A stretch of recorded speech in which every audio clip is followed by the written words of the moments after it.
खुद का पैशन है, माउंटेनियरिंग, वाइल्ड लाइफ, फॉरेस्ट, तो उसमें सब मुझे कंटिन्यूसली रहने को मिलेगा। ये मेरे सर, आप अभी एक आशुतोष गोवारिकर जिन्होंने लगान बनाई, स्वदेश बनाई, अब वो टीवी में आ रहे हैं, उसमें आप सीरियल के बारे में कुछ बताएं, एवरेस्ट में, और अपने रोल के बारे में। ये मेरे हिसाब से one of the biggest mega series Indian television पे आज तक जो आई है उसमें गिनी जाएगी, क्योंकि बहुत ही बड़ा स्केल है इसका। काफ़ी ग्राफिक्स है, काफ़ी और एक्चुअल लोकेशंस पे शूट किया हुआ है। और फ्रैंकली स्पीकिंग, मैं आशुतोष जी को बहुत पहले से जानता हूँ, क्योंकि हम लोग ने एक्टिंग की है एक साथ। मैंने जब सरकारनामा करके एक फिल्म में गेस्ट अपीयरेंस किया था, उस फिल्म के वो हीरो थे, और तब से और काफ़ी मतलब फैमिली रिलेशंस भी हम एक दूसरे को जानते हैं। लेकिन ऐसा कभी मौका नहीं आया था कि मैं साथ में काम करूं, और I was waiting to get this opportunity because as a film maker I think is one of the greatest, one of the best in India. और जो फिल्में उन्होंने बनाई, ये सब लैंडमार्क फिल्में हैं। तो मैं तो चाहता था कि उनके साथ कोई फिल्म मिले, उनके साथ काम करने का मौका मिले। लेकिन ये मेगा सीरीज भी एक वैसा ही बड़ा मौका मैं मानता हूँ, क्योंकि जब वे किरदार जो मैं इसमें कर रहा हूँ, जिसका नाम है कर्नल अरुण अभ्यंकर, ये है 6 टाइम जिसने एवरेस्ट जीती है, समिट किया है, one of the best mountaineers, और NIM का chief, Nehru institute of mountaineering का चीफ। और इस तरीके का किरदार जो डिसिप्लिन्ड है, but it's a very warm positive character. तो ये करने के लिए जब आशुतोष जी विजुअलाइज कर रहे थे, तो उनके सामने मेरा चेहरा आ गया। इसका कारण एक है कि मैं महाराष्ट्र में मैंने काफ़ी काम किया है, फोर्ट्स पे, माउंटेन्स पे, टूरिज्म स्पॉट्स पे। मेरा एक प्रोग्राम है भटकंती और डिस्कवर महाराष्ट्र, जो डिस्कवर महाराष्ट्र जिसका मैं खुद प्रोड्यूसर हूँ, जिसमें मैं महाराष्ट्र के रिमोट फोर्ट्स, किले, टूरिज्म स्पॉट्स दिखाते रहता हूँ। ये मेरा शौक है, मेरा पैशन है। मैंने कुछ 12 किताबें भी लिखी है उसके ऊपर, और मैं अपनी गवर्नमेंट का, महाराष्ट्र गवर्नमेंट का forest and wild life brand ambassador भी रह चुका हूँ इस सब काम के कारण। और ये सब आशुतोष को मालूम है, उसने मेरी किताबें भी देखी हैं, और ये मेरा प्रोग्राम भी उसे अच्छा लगता है। तो शायद इसके कारण, और मेरी फिल्में देखी, उसको मालूम है, उसने मेरा काम देखा है, तो उसे लगा कि ये जो कैरेक्टर है, जो एक पिवटल रोल है इस सीरियल का, इज अ ग्रुप लीडर, जो हीरोइन को और पूरे ग्रुप को ऊपर लेके जाता है, उनको ट्रेन करता है। तो उसके लिए उनके सामने मेरा चेहरा आ गया, और उन्होंने मुझे पूछा, and that was a great opportunity for me. मैंने तुरंत हाँ कही थी, and I did this project. हमें किस तरह का कैरेक्टर आपका देखने को मिलेगा, मतलब नाम कैरेक्टर का, और किस तरह से हम उसको, किस तरह से आप उसको देखते हैं कैरेक्टर को, कितना आप अपने आप को उसमें ढाल पाए शूटिंग के दौरान? देखिए, एक तो ये मेरा खुद का पैशन है, माउंटेनियरिंग, वाइल्ड लाइफ, फॉरेस्ट, तो उसमें सब मुझे कंटिन्यूसली रहने को मिलेगा। ये मेरे लिए बहुत बड़ी मतलब अपॉर्चुनिटी थी, मेरी इच्छा ही थी वो। और मैंने ज़्यादातर मेरा काम किया वेस्टर्न घाट्स में, सह्याद्रीज में, लेकिन हिमालय मैंने इतना ज़्यादा देखा नहीं है।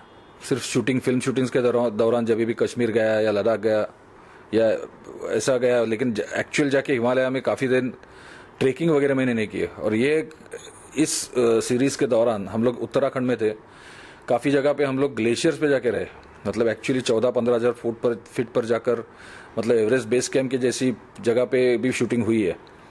तो ऐसी जगह पे जाके माइनस टेम्परेचर्स में शूट करना, उस हालात में, एक 2-4 दिन के लिए पिकनिक के लिए जाना अलग चीज़ है, 20-20, 25-25 दिन वहाँ रह के शूट करना, it was a tough job. लेकिन जो मेरा ये शौक है, और मेरे साथ जो भी एक्टर्स इसमें थे, सबको ये अंदर से इच्छा थी कि हम वहाँ जाएं, वो ट्रेकिंग, वो एडवेंचर, उसका सब अनुभव लें।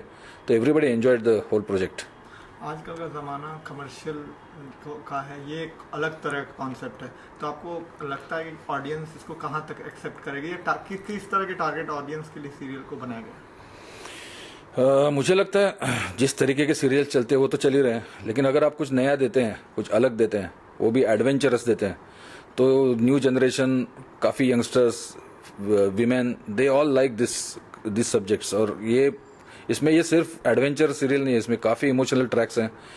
एक लड़की एवरेस्ट जीतने की मनीषा लेते हैं, जिसको कुछ मतलब उसका कुछ संबंध नहीं है माउंटेनियरिंग से, उसकी कहानी है ये। तो it's like going to be loved by Indian audience.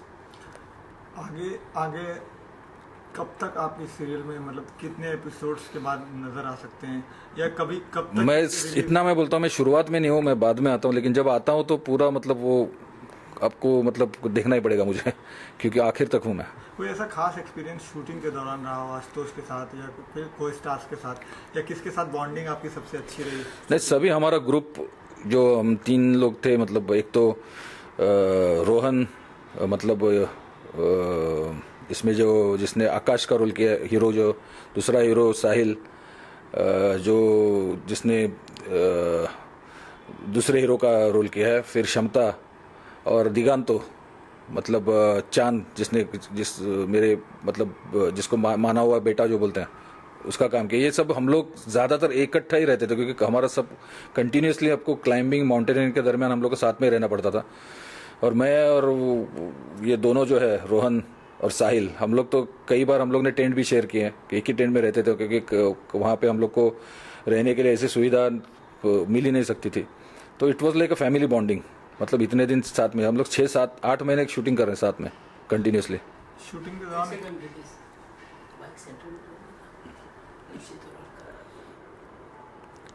Shooting के दौरान कितनी स्ट्रिक्ट रहते थे वो आशुतोष जी आप लोगों के साथ, किस तरह से? नहीं, आशुतोष शॉट लेने में बहुत स्ट्रिक्ट है, बाकी एकदम is a nice gentle guy, very sensitive guy, लेकिन शॉट उसको जब तक नहीं अच्छा मिलता है तब तक वो लेते रहता है, और वो जैसा चाहिए वैसा ही उसको चाहिए। So he is a perfect maker. और उनके साथ अंकुश, ग्लेन, ये भी जो डायरेक्टर्स है, सबने बहुत अच्छा काम किया इसमें। सब कैमरामैन से लेके महेश अणे, पीयूष जी, अल्फांसो, इनका सबका ज़बरदस्त काम है इसमें। और मुझे लगता है एक बहुत अच्छा प्रोडक्ट लोगों को देखने को मिलेगा। दर्शकों को कुछ मैसेज देना चाहेंगे कि वो क्यों देखें सीरियल? अगर आपको एडवेंचर माउंटेनियरिंग की तमन्ना है, मतलब जो अच्छा लगता है, तो आपको इतना मैं डेफिनेटली बोल सकता हूँ कि आपको एवरेस्ट की समिट तक जाने का अनुभव इसमें मिलेगा, वो भी एक ब्यूटीफुल रोमांटिक स्टोरी के साथ। Thank you very much sir. Thank you.